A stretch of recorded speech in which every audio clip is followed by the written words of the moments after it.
Hola a todos, mi nombre es Sebastián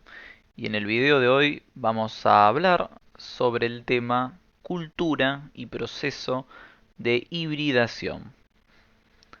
Este es un tema de lo que se conoce como medicina social. Los temas principales de este video, como mencioné, son cultura. ¿Qué vamos a ver de cultura? Su definición,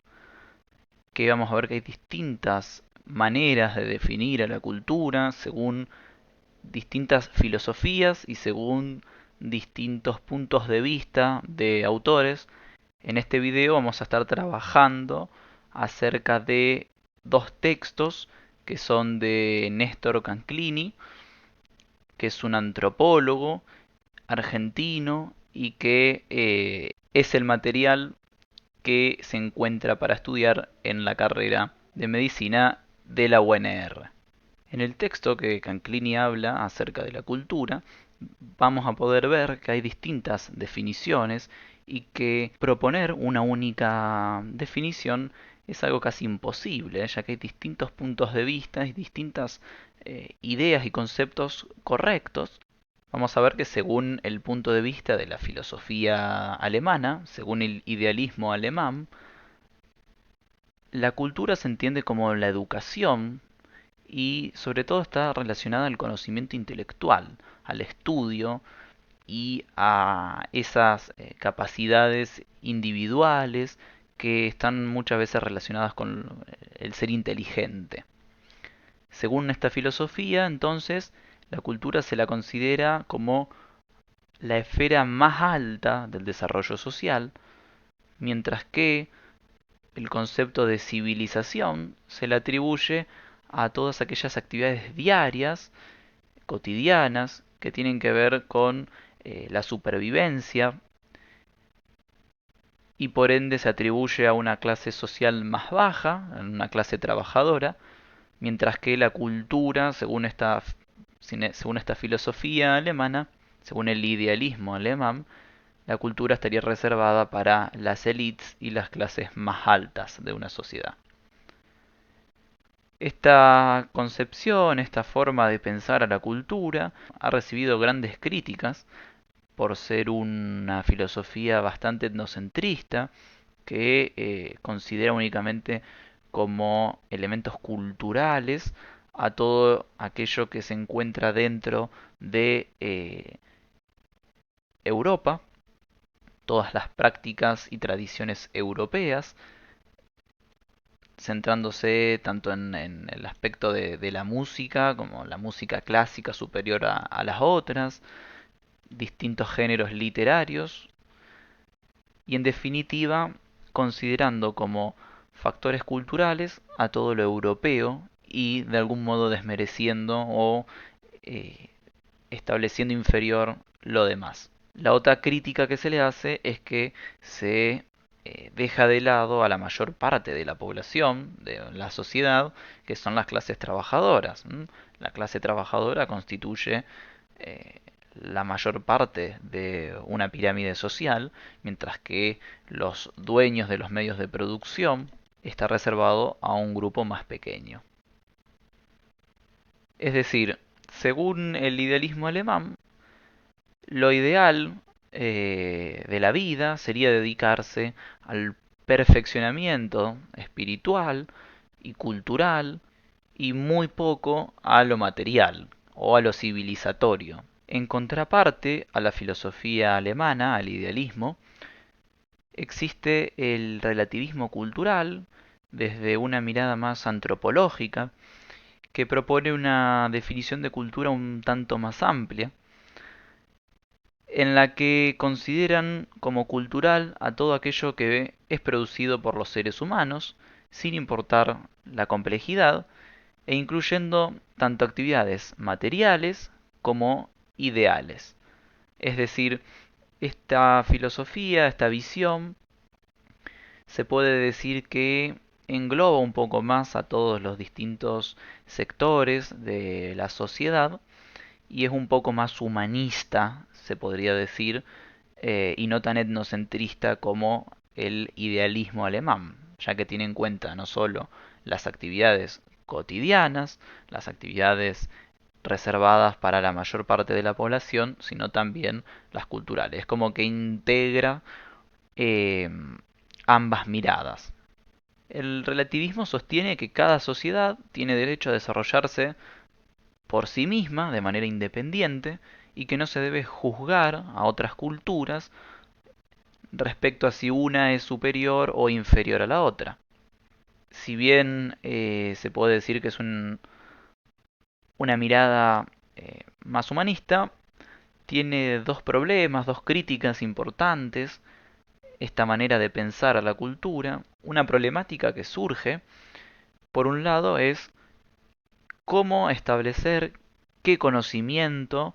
y qué aprendizaje y qué conceptos son válidos si se tienen en cuenta que todas las miradas de todas las culturas son correctas. Es muy difícil definir qué está bien y qué está mal si se tiene en cuenta que todas las formas de pensar está bien. Y por otro lado, otra crítica es que no deja claro cómo se pueden establecer formas de convivir en un mundo en el que está completamente interrelacionado y cómo hacer para mejorar la convivencia cuando hay un choque de culturas, hoy en día con el proceso de globalización, en el que hay una mezcla y un continuo contacto entre distintas formas de pensamiento, prácticas, hábitos. Bueno, la crítica es cómo se puede hacer para que esa convivencia pueda darse de la mejor manera, teniendo y respetando los distintos puntos de vista, y cómo establecer qué es cultural y qué no, si se busca respetar a cada una de las visiones. Es una mirada más cercana a lo que se busca en las ciencias de la salud, una mirada más próxima a toda la población, pero bueno, tiene estas fuertes críticas que dejan muchas aristas sin resolver, muchas dudas, y es de algún modo un poco utópico esta visión, porque como sabemos, hoy y en general la civilización y la sociedad ha sido siempre muy heterogénea y es muy difícil poder imaginarse una sociedad en la que haya muchísimas culturas pero que estén todas unificadas a su vez y en la que todos estén de acuerdo en qué es una cosa y qué es la otra. Luego en el texto se menciona lo que es el proceso de transnacionalización. Este proceso implica un intercambio desigual entre bienes económicos y culturales de países del primer mundo con países del segundo y tercer mundo, como consecuencia de la expansión capitalista. Los ejemplos que se dan acerca de este proceso de transnacionalización es, por ejemplo, el hecho de que en ciertas culturas rituales o objetos o prácticas típicas de ese lugar hayan sido eh, transformadas como una forma de diversión y como una forma de turismo para extranjeros de otros países, por ejemplo. Y de esa manera se estaría oprimiendo, desmereciendo, desprestigiando de algún modo el valor que esa cultura le atribuye a su tradición o a su eh, costumbre.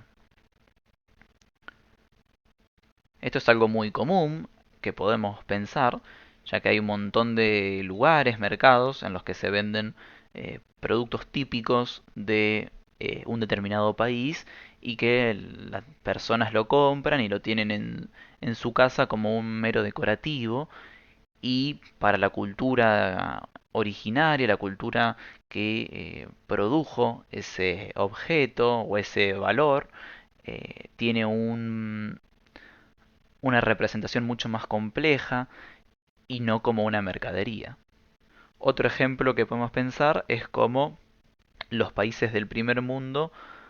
que están económicamente mejor posicionados influyen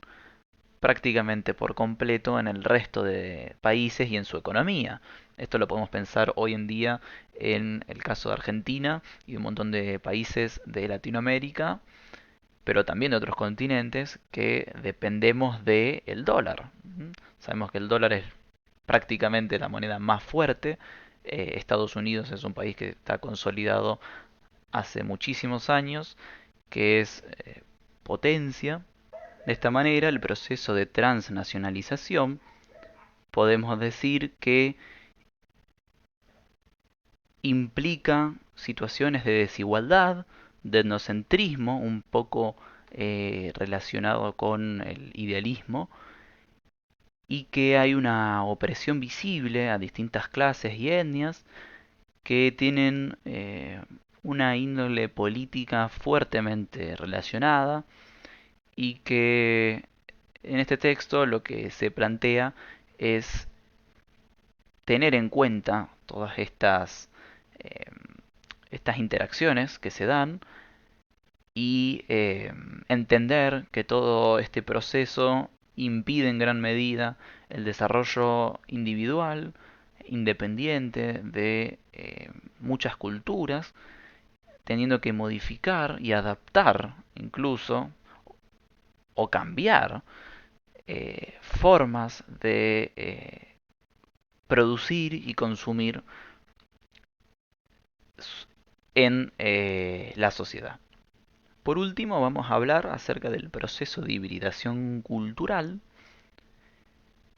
que en el texto lo que se plantea es que en la modernidad, en la época actual, lo que se debe tratar de hacer no es adoptar nuevas tecnologías y nuevas mejoras y sistemas económicos, sino más bien que podamos entender y estudiar los distintos procesos culturales que son complejos y que surgen de la mezcla, de la unión entre lo tradicional y lo moderno. Entonces, a partir de esta idea, hay tres ejes fundamentales que plantea Canclini en su texto de hibridación cultural. Uno de ellos es cómo lo tradicional y lo moderno no están separados, sino que están interrelacionados entre sí. Y esto se puede ver en la actualidad en un montón de situaciones, como por ejemplo hay los supermercados chinos en Argentina, que es algo muy típico. eh, Cómo se mezclan dos culturas completamente distintas. Ese es el proceso, es una forma de ver este proceso de hibridación o de mestizaje, algunos lo llaman. Otra cosa que se plantea es que las disciplinas que estudien la cultura deben trabajar juntas para poder comprenderla y eh, establecer un concepto lo mejor posible. Canclini lo que sugiere es enfocarse en todos los campos que engloban y que influyen en la cultura, como lo son la historia, la antropología, la comunicación, la tecnología, el arte y en definitiva todos aquellos factores que moldean y forman parte de los procesos culturales. Entonces podemos decir que estudiar a la cultura en todos sus aspectos, de una manera heterogénea, si se quiere, implica estudiar también a todas las culturas híbridas que llamamos, ya que nos ayuda a entender cómo coexisten y por qué coexisten culturas con ciertas tecnologías, con ciertas tradiciones. Bueno, como conclusión podemos decir que en el texto, o en la suma de los textos, porque son dos, Canclini lo que propone es entender a la cultura como un proceso social e histórico que está intrínsecamente ligado a la economía y a la política. Y este concepto se centra en entender cómo la producción, la distribución y el consumo de bienes se ven afectados por las relaciones de poder y por, en definitiva, la expansión del capitalismo a nivel mundial, que es lo que da lugar a fenómenos como lo son la transnacionalización, que hemos hablado antes, y el proceso de hibridación cultural.